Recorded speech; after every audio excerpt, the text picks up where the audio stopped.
Well, hello and welcome to the E-commerce Evolution podcast, where we bring you the best of what's new and what's next in e-commerce. I'm your host, Brett Curry, CEO of OMG Commerce, and our mission with this show is to interview the top merchants, the top marketers, and the experts shaping the e-commerce industry.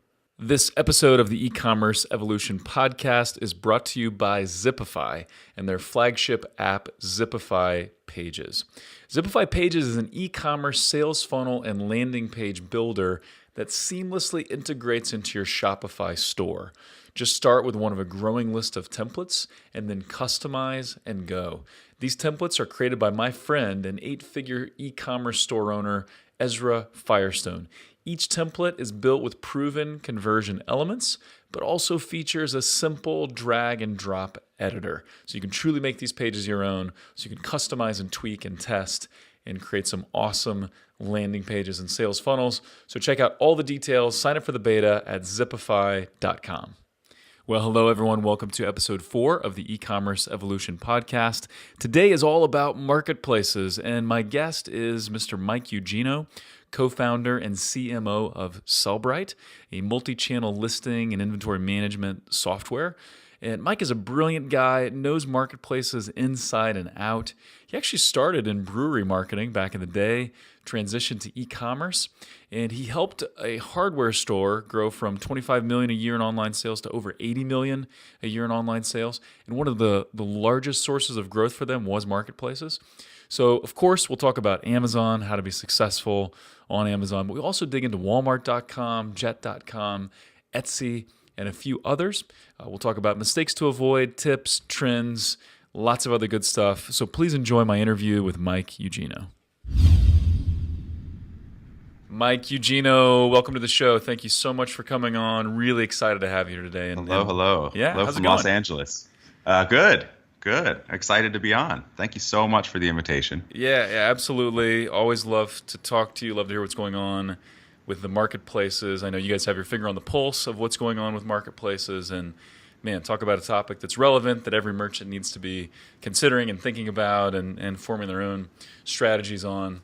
And so really excited to dive into the topic today. If you would though, Mike, give us a quick background on who you are, what you did, because you've done some super smart things over the years, and then talk a little bit about how you ended up here, right? So you're co-founder of Sellbrite, which is an amazing tool. So talk a little bit about your background and how you ended up starting Sellbrite. Yeah, well, way back, I started my career in product marketing with SAB Miller, actually, the brewery, nice. Did a lot of consumer product marketing and go-to-market strategy, but got into e-commerce in 2008. So I'm just curious. I didn't know this about you, Mike. So that's super interesting. So what side of the brewery marketing did you run? So I was on the brand side, actually working with, it was through Miller Brewing Company, who was purchased by SAB back in 2005, and helped them launch a product here in the U.S. that had formerly been kind of a niche product. It was the Peroni Nastro Azzurro Italian beer. And prior to that, Peroni was pretty much known exclusively as an Italian restaurant beer, and that's kind of the only place you would find it. And so what we did was Peroni had been acquired by SAB about a year prior. The idea was to reintroduce it in the U.S. market, and I lived in Atlanta at the time, and we used Atlanta as a test market just because of a wide range of demographics and factors that made it a great test to see how the brand would play as a mainstream import beer. And it was wildly successful, and we rolled it out across the country, and it was a very, very cool experience, and got to work closely with the brand and understand, how brand building happens on the unit economic side and what it takes to make a successful brand. Really and so that was really my springboard into e-commerce, because I got an opportunity to work with a company that partnered very closely with brands to build them their own e-commerce website, essentially, almost like an outlet store. So our model. You took the very typical path of Italian beer marketing to e-commerce, which is pretty common, I think. Yeah. Yeah, my predecessors laid the groundwork, and I jumped right from selling beer to merchandising websites. Yeah, I love it. But it was actually a kind of an odd but very natural and great fit because our model was one that allowed us to build a whole brand portfolio website for each of the effectively suppliers that we worked with.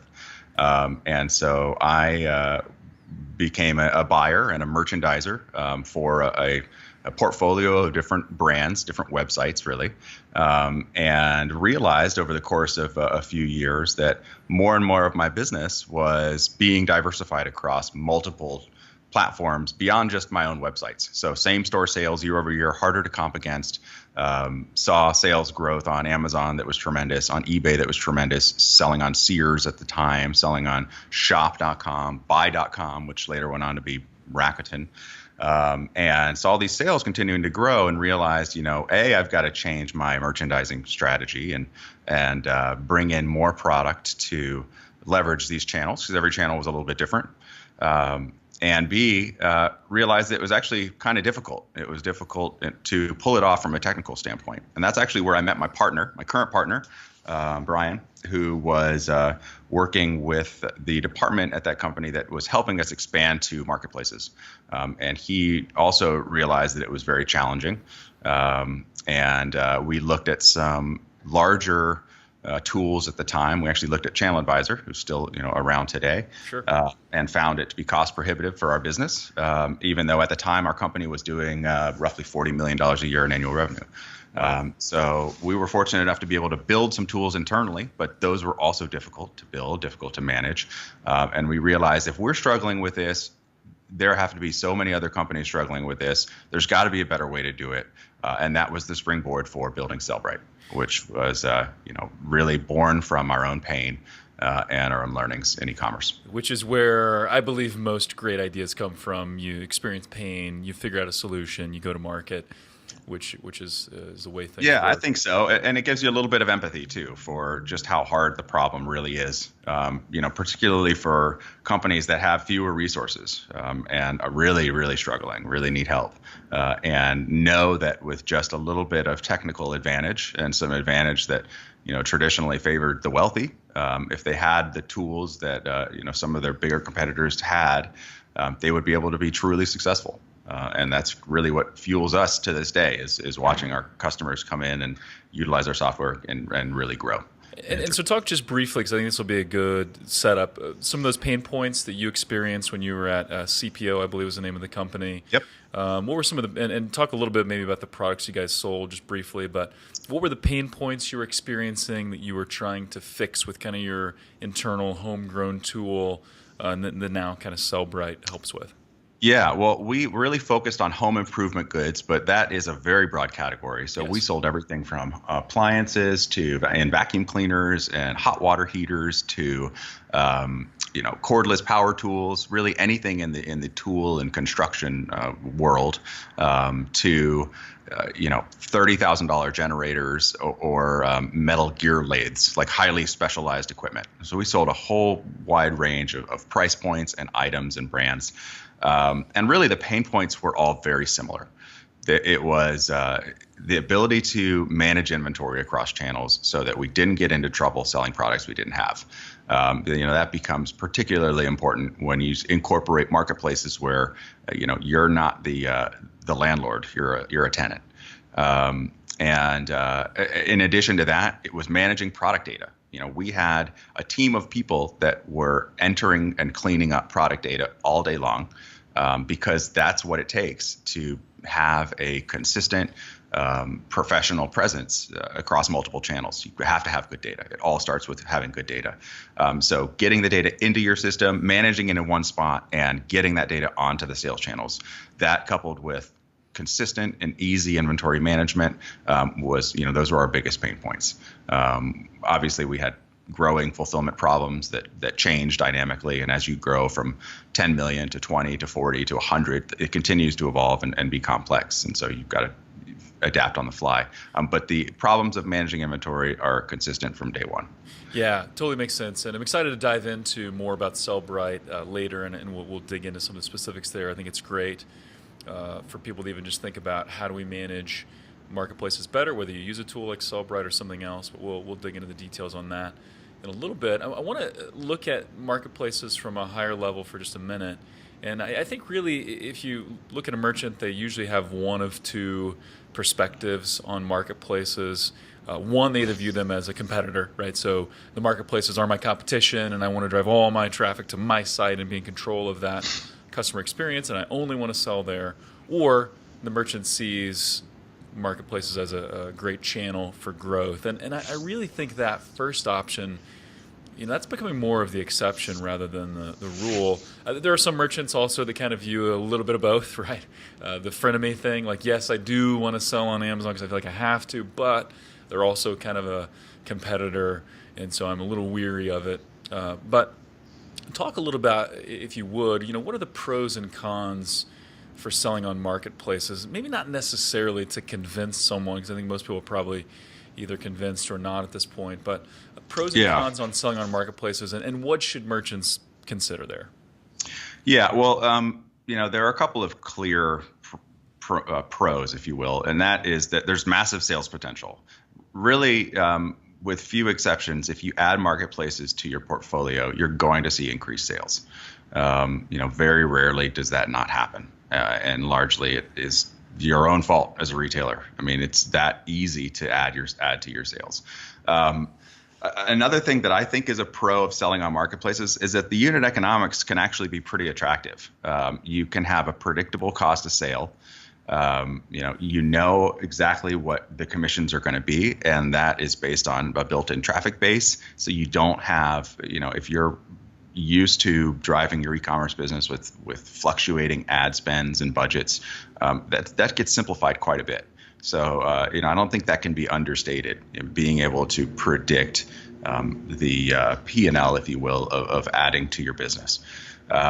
It also, that allows you to have pretty clear tactical goals. If you know what the economics look like, okay, if I can just reduce overhead a little bit, as a focus for next quarter, then I can be much more profitable. Or if I can negotiate a couple of extra points off my cost of goods with my suppliers, I know that this is going to deliver X for my bottom line. Yeah, which is really interesting. I think a lot of people use that as a sticking point. I can't give up the 15% to Amazon or to eBay or whoever.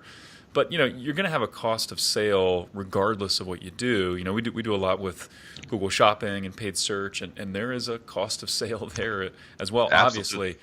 And so if you can get that predictable, maybe 15% is a little bit high given your margins, but you know what it's going to be, and so if you can work around it, that predictability is actually can be an advantage.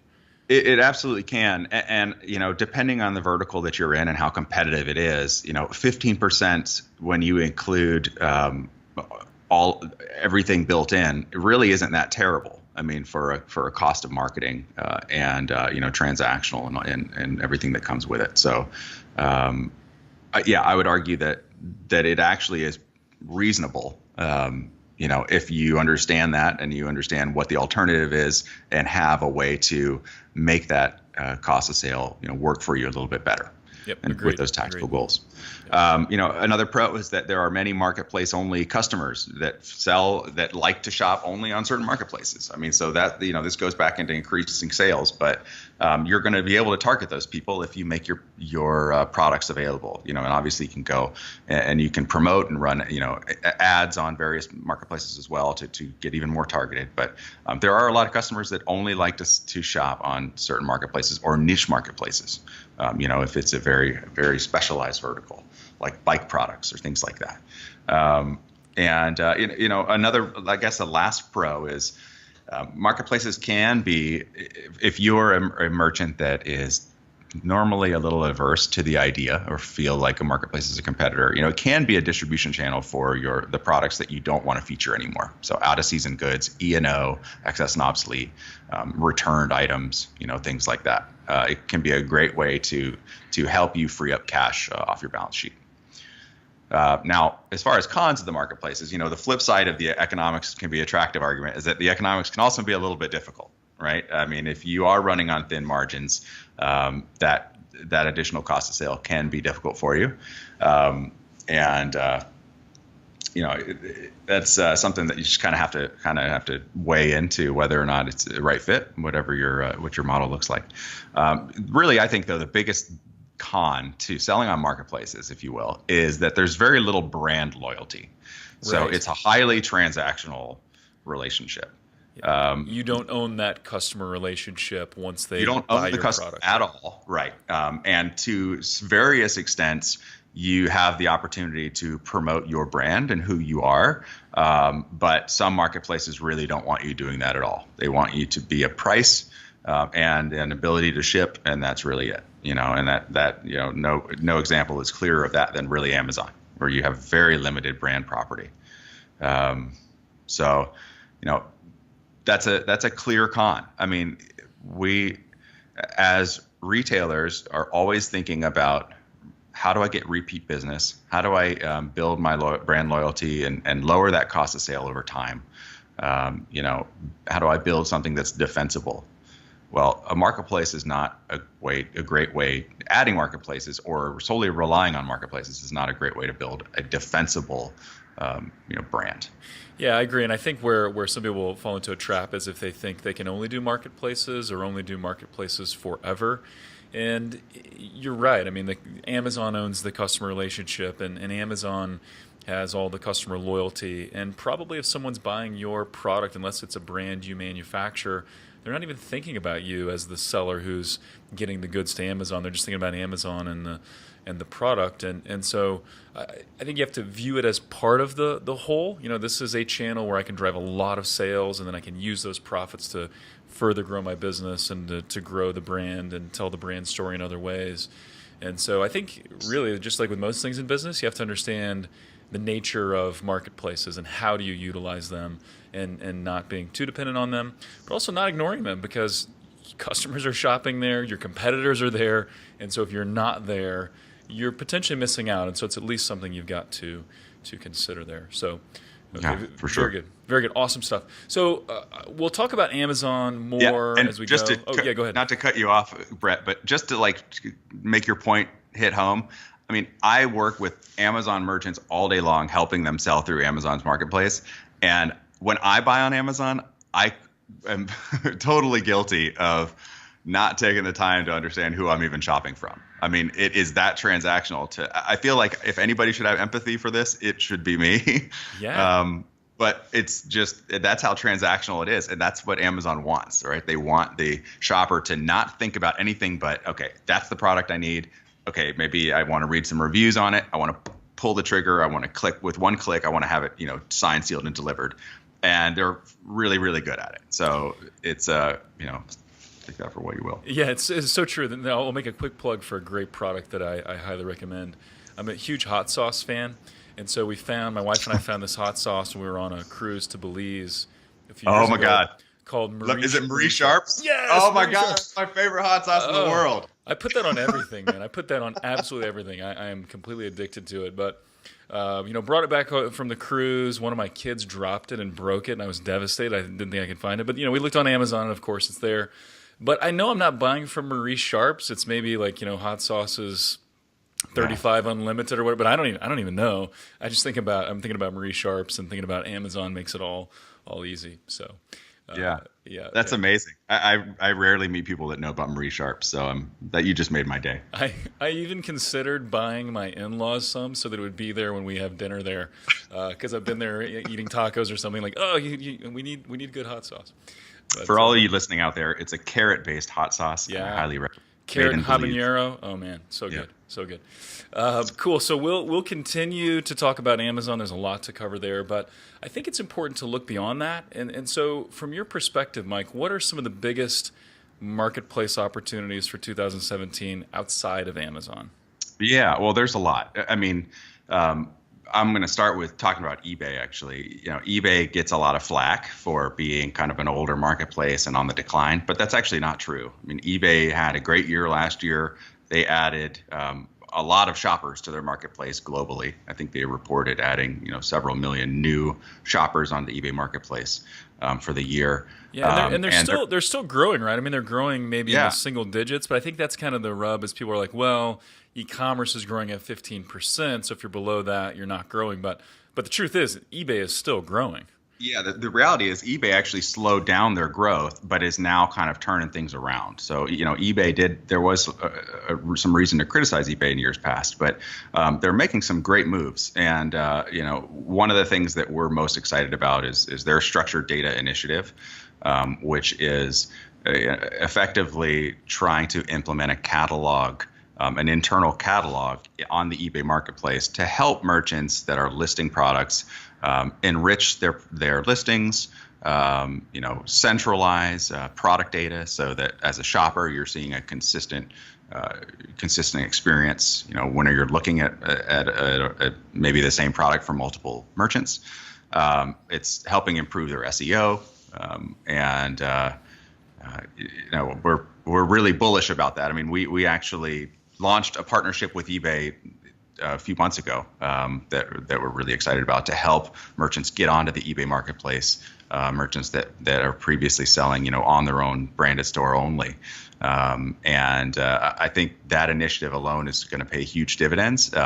Some of the benefits to sellers are that they're almost being force trained to get more organized with their product data. So if you're not used to like an Amazon-like experience, or just simply don't have a great SKU system in place, these are things that are going to become more prevalent part of selling on eBay, where in years past it was more of an afterthought, having SKU management and whatnot. So I think that they're going to bring a lot more organization and coherence to the work that sellers are doing to get on the marketplace, and I think it's going to really benefit buyers or shoppers on the platform.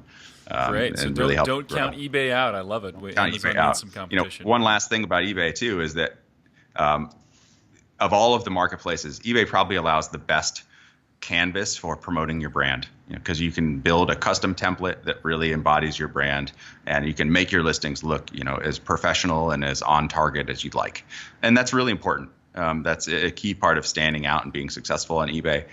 But just as a merchant, as a brand, if you can add a little bit more to your identity on a large sales channel, then that's a huge win. And eBay does that better than most. Love it. Another marketplace that is on the rise as well and growing faster than eBay is Etsy. We talked about Etsy before, but Etsy is now a public company. They're really doubling down on growth. They're opening up a little bit on the types of products that you can list onto Etsy. So it's a little bit easier now for merchants that are selling private label products or their own brand of products that maybe weren't handmade, as previously required in the past, to get onto Etsy and to find success. If I recall correctly, Etsy was reporting, well into double digits and up to like 30-40% growth last year. So pretty big moves coming from Etsy as well. Nice. But I think you mentioned this earlier, but Walmart is one channel that is the hot channel to look at right now. Walmart has made no secret of the fact that they're serious about e-commerce. They're investing billions of dollars into e-commerce. There are requirements to get onto Walmart. You need to kind of be an established player and have some sales. But I'd look to Walmart to maybe just relax some of those standards this year, hopefully. There aren't a ton of retailers on Walmart yet. So there is wide open opportunity. There's not a lot of competition on various products. And the opportunity is really massive. One of the things about Walmart is that there's a broad range of categories that they kind of excel at. So what we've seen in our limited time with Walmart is we have merchants that are very successful selling apparel, selling accessories and like eyewear, selling home appliances, pet supplies. A lot of different verticals that are ripe for penetration on that marketplace. So there's a lot of opportunities outside Amazon. I mean, and that's just three. Walmart recently acquired Jet.com, which is also another very hot property. And, I think that is going to, I think that was a good move for them. I think that there's some technology, that Walmart's going to be able to leverage that Jet brought to market. That's going to help give them a competitive edge. Yeah, I'm really excited about that. In fact, let's dive into that a little bit. I think that would be really interesting. And I spoke at IRCE last year, and then afterwards got to meet some of the folks from the Walmart marketplace, and it just became very clear that they are serious about this. They want to go toe to toe with Amazon. They want to be a real player online, and you're right. It's pretty hot. I do talk to a lot of merchants that are considering Walmart. How do we get on Walmart? How do we maximize that? But I want to talk about that acquisition of Jet briefly and just get your take on it. It's very interesting. For those that don't know, I think it was in August of 16, Walmart acquired Jet for $3 billion. I think it was one of the largest e-commerce acquisitions ever, which is pretty substantial. And I think a lot of people count Walmart out in terms of online sales, but if I'm not mistaken, they're the second largest e-commerce site in terms of traffic behind Amazon. They may be a distant second, but still they're second. And really, really growing. So any other insights on how you think that acquisition of Jet.com, now teamed up with Walmart.com, how will that impact the marketplaces and how will that benefit merchants? Yeah, that was quite an acquisition. That's a lot of money. Yeah. I think that we're still a little bit in wait and see. Sure. Walmart initially announced that they do intend to keep both properties separate. And I think that there is good reason for that for now, just because Jet has invested so much into promoting its brand and driving traffic. They've done a really good job in a short amount of time of getting buyers onto the platform. But there are already plans for Walmart to incorporate, and when I say plans, I kind of maybe put that in quotation marks, for Walmart to incorporate Jet's proprietary discount tiered shopping cart technology. And I think that is, one of the big drivers for the acquisition.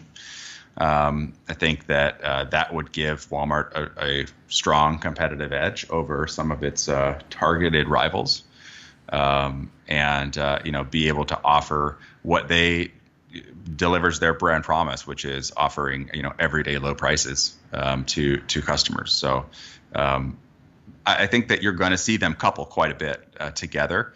I don't know how fast it's going to happen, and as a provider that's integrating with both solutions, we're keen to learn more and continue to just promote success on the marketplaces as we see them now.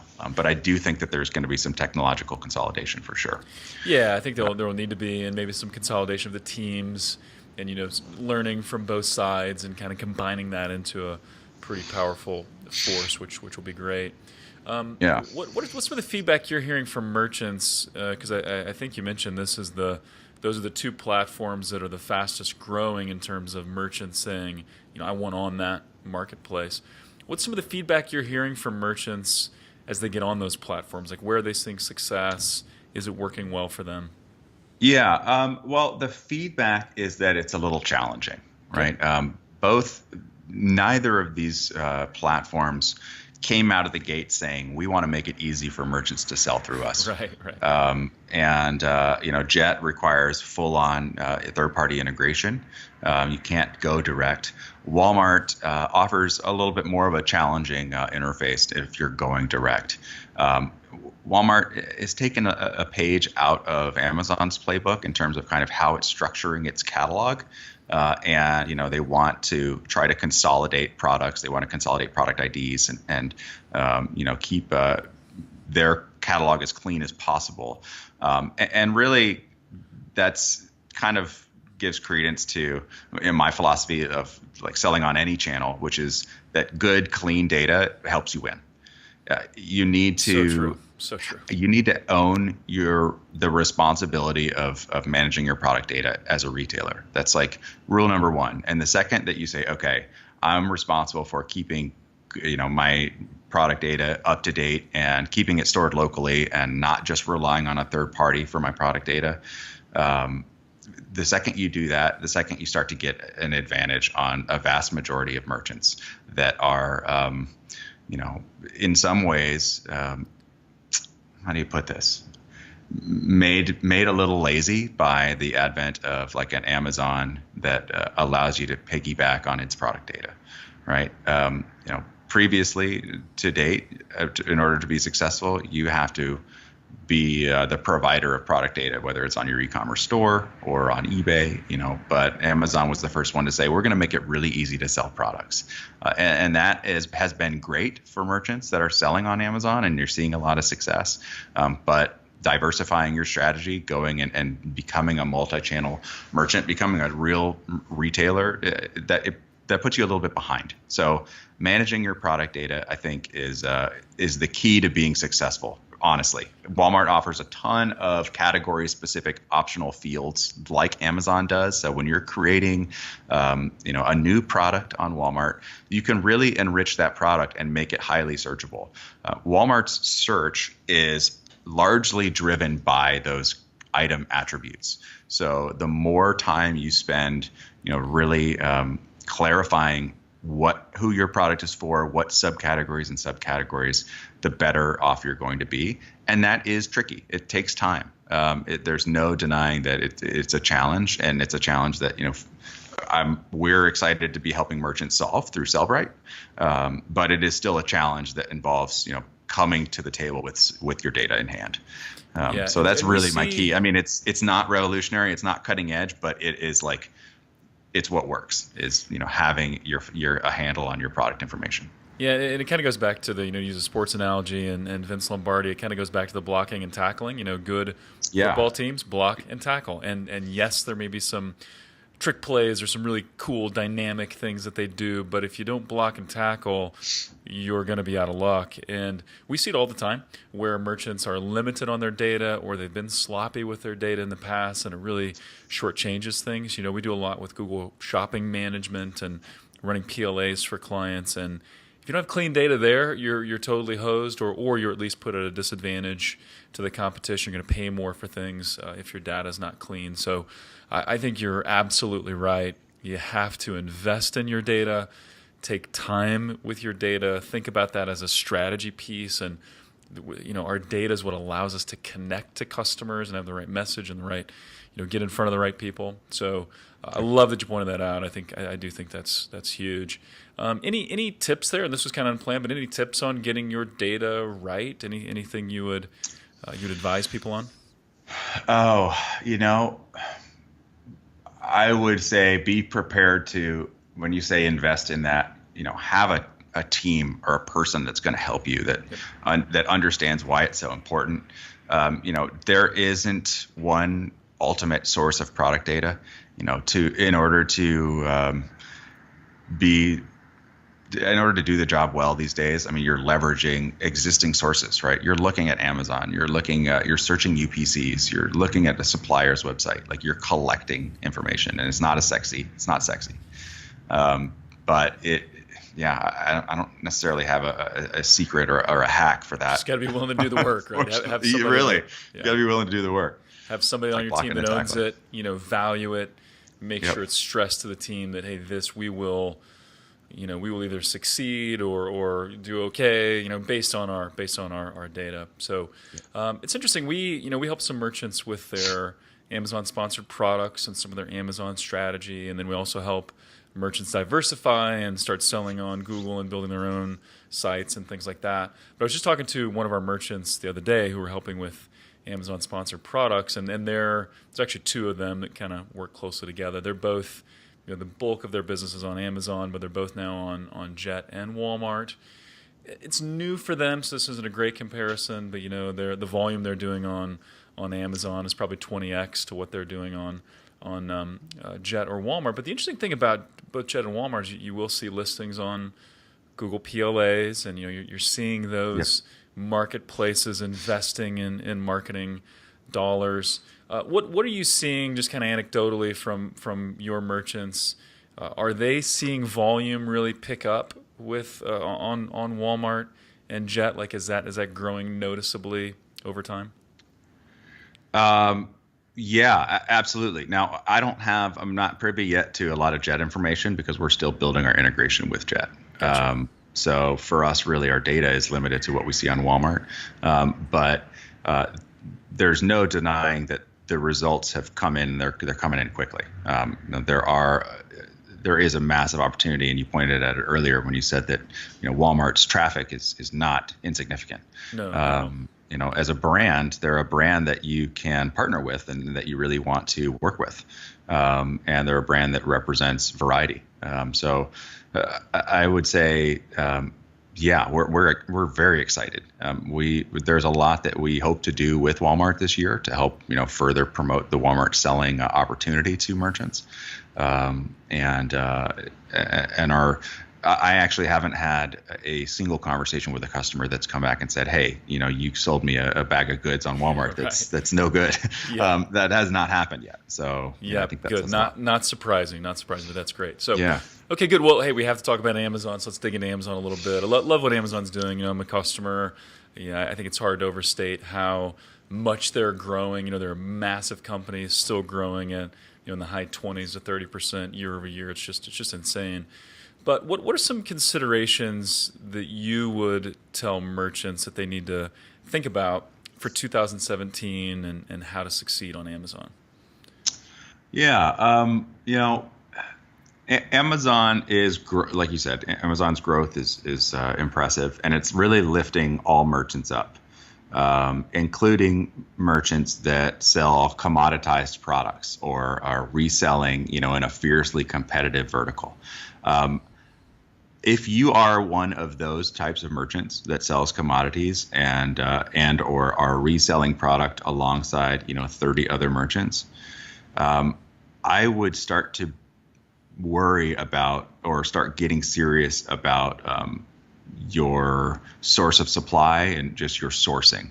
And I mean, this may sound a little weird, but you kind of alluded to it earlier, and I think this is part of the strategy that your company even works with or believes in. My biggest recommendation really for Amazon merchants that are primarily Amazon, and I have that conversation all the time. I do 20x on Amazon what I'm doing on other channel A, B, or C. My biggest recommendation is just start thinking longer term. Amazon is a great partner and a great resource, and they're growing, and you're going to see growth there. But Amazon's not your friend, right? As a business. Amazon will see an opportunity in a vertical and they'll go for it. They're also doing what they can to promote shopping for the shopper. I mean, Amazon is a buyer-friendly business. Absolutely. And diversification is key for merchants today. Risk management, key for merchants today. We talked about this earlier. You're never going to build a brand or a loyal following by being a Amazon-only seller or being a marketplaces only seller, really.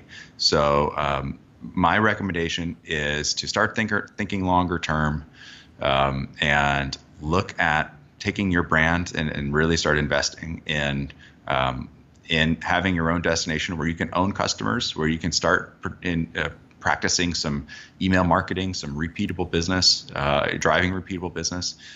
Because if you don't and you're selling commodities, you're going to get squeezed out. And whether that happens this year or next year or 5 years from now, times might be really good now. But if you're not protecting yourself, getting serious, I mean, if you are selling commodities, that's fine. Or if you're reselling, that can be okay. My former life in e-commerce was selling highly commoditized home improvement goods.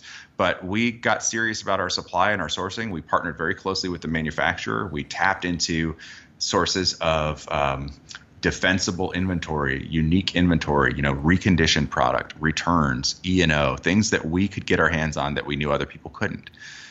So there is a way to do it. And if you're, working well with your partner, you can negotiate for better terms, things that can allow you to potentially beat out your competition on price. So there are certainly ways to be successful, but really, diversification is key. That's kind of my biggest recommendation for merchants is don't just say, hey, this is the way things work for me on Amazon, so I need to keep doing more of that only. Completely 100% agree. I think there isn't another opportunity out there like Amazon. It's just totally unique, and it's both in its scale and its ease of getting going and all of those things. But it's not going to be the same forever. And yeah, Amazon has not a lot of interest in making you happy, only to the extent that they can make customers happy. And so 100% agree on the diversification message, and you have to be thinking long term. So I love that. This kind of ties into that, but what are some of the biggest mistakes you see? Because I know you're talking to merchants all day long that sell on Amazon. What are some of the mistakes, other than putting all their eggs in one basket? What are some of the mistakes people make on Amazon right now? Yeah, there is. It seems like the number of merchants that are getting their selling privileges suspended is going up. And I don't know if that's because the number of merchants that are going up in general is happening, or if, Amazon's really cracking down on metrics that maybe they weren't so harsh on before. But we have a lot of merchants that come to us and say, hey, I heard about Sellbrite, and you guys work with Amazon. I just lost my selling privileges. Can you help? So, well, no, I mean, we can't really help you. We don't know anything about your business. I don't know why you may have lost them, but sometimes it is unfortunate, accidental reasons. Like maybe they were working with an inventory management partner, and that partner wasn't reliable and couldn't help them, mark their orders as shipped, and then that ended up costing them a lot. But most of the times it is just not following standards, having upset customers, not taking care of your customers, not shipping orders fast enough, being out of stock, canceling orders, the things that you don't want to do. I mean, those are still the biggest mistakes, is being buyer oriented, not overselling, taking care of your customers, and taking responsibility for the fact that you're there. I mean, again, you're a tenant in someone else's building. So if you lose the right to live there, and you can lose that right on a whim, which goes back to diversification and thinking longer term. But if that happens, largely it's because you weren't being responsible enough about your business. Now, those are some obvious mistakes, I think, being on Amazon, right? I mean, you should know that you need to follow the rules. Now more strategically, and not to ruffle any merchant feathers out there, but ooh, I like how this is starting. This is great. We work with a lot of merchants that are 100% FBA, right? That are using Amazon as their warehouse. And look, if you're selling only on Amazon, FBA provides a very tightly coupled, hands-free operation where you don't need to worry about fulfillment. They can handle a lot of the responsibility for you. Personally, I think going 100% FBA is a mistake. I think that merchants should try their best to work to a point where they can control the customer experience, and they control the fulfillment. They control the returns process, and they figure out how to make that work for their unit economics. It's certainly possible. Retailers have been doing it for a long time, since e-commerce started. So the advent of FBA in some ways is like I said earlier, Amazon's allowing people to get away with being lazy. And now there are advantages, obviously. If you use FBA, you can qualify for Prime, right, but there are ways to do that as well, right? I mean, right. You can qualify for seller fulfilled Prime if you're a merchant in any reasonable good standing, and test that out. But being 100% FBA has other limiting factors. It's going to prohibit you from fulfilling other channel orders that you may want to sell on as cost effectively. There are additional fees for multi-channel fulfillment. Now, for some businesses, that's okay, and it's very reasonable, and it may be a stepping stone to going multi-channel, using FBA multi-channel fulfillment. But in some cases, like, you can't sell on Walmart if you're a 100% FBA seller. So even if you're doing $30 million a year and you're a serious player, and you go to Walmart and say, hey, I'm a big deal, they're going to say, hey, you're a big deal, but you're violating our rules. So, I think that going 100% FBA is a shortcut to being successful and profitable short term on Amazon, but it's not a good long term play. Yeah, I think again it goes back to the diversification, right, and being a real business and building value and building something sustainable. Yep. That's great. I think that's great advice. Well, cool. Well, let's talk about Sellbrite a little bit, because I love this solution. I was first introduced to you guys through a friend of mine, William Harris, who just was raving about how awesome the platform is and how affordable and all that. But talk a little bit about, what does Sellbrite do? How do you make managing inventory, managing marketplaces easy? So just give us the pitch on that. Yeah, one of the, I think, sometimes misconceptions about, maybe it's Sellbrite, maybe it's other multi-channel inventory management solutions, is that we are, marketplace only focused. And a large number of our merchants come to us actually for the opposite reason, that are selling on marketplaces and need and want to start practicing or building for the future. They want to start building their own e-commerce presence and being a little bit more disciplined. So Sellbrite does help making selling on marketplaces easier. It also just helps make selling easier. It's not really a nice to have for a multi-channel business, but is really essential that you have one place to operate from. Without good inventory management, honestly, when we factor in the potential suspension or bad reviews or bad customer impressions, your business is a ticking time bomb without having something like that in place, like Sellbrite. Without good analytics, you're not going to be able to react quickly enough. You're not going to be able to replenish quickly enough. You're flying blind. So really, it's not so much making selling on these channels easier as much as it's really making it possible and safe for your business, so that you can start to invest in the things that you really need to be doing, like building your brand strategy, your messaging, working with new suppliers, things like that should be taking up your time as a retailer, instead of like, I'm going to just manage my inventory quantities manually. That is what we would call a not so smart use of time. Right.